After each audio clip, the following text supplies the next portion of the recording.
Azbukvar. Kako se koristi azbukvar, Teslino kolo? Igrajte se na najrazličitije načine. Pripovedajte, izmišljajte i maštajte zajedno sa decom.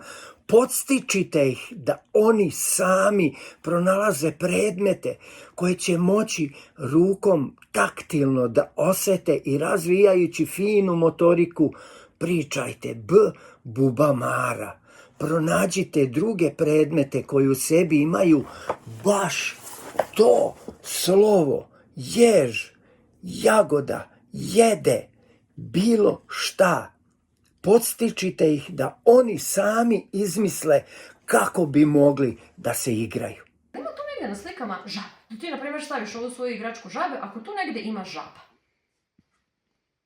Jeste, to je žaba.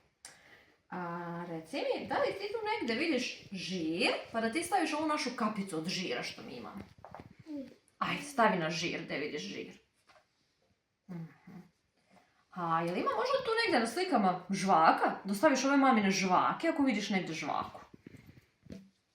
Odlično, žaba žvaće žvaku. Zatim ih pustite da crtaju u velikoj A4 praznoj svesci, a onda sa njima polako, kad oni pokažu momenat i želju da uče, slažite reči, jer oni ih uče složeno. Ne one crtice i linice, oni već imaju sva ta znanja u sebi. Caro? Da. Jel možda mi kažeš koja ti tu sve slova znaš? Da.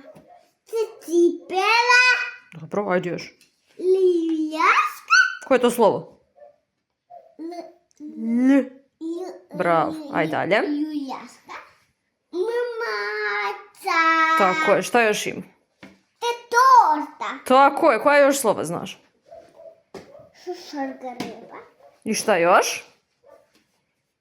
Njunjuška. Ja. Gde je njenjuška? Nađi mi njenjuška.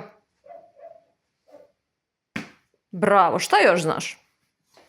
Jezika. Dobro. Lepir. Jer. Jaki. I a. Konj, mačka, pas, složite, neka prepišu znake, slova, a onda vraćajući nazad ta slova pasivno uče i zauvek zapamte kognitivno slika, pojam, reč, slovo, zauvek.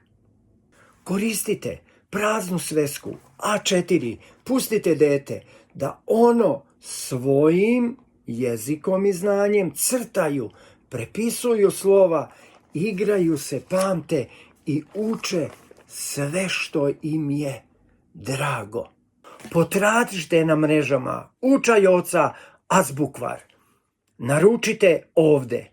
Ispratite uputstva i slobodno pitajte sve što vas zanima.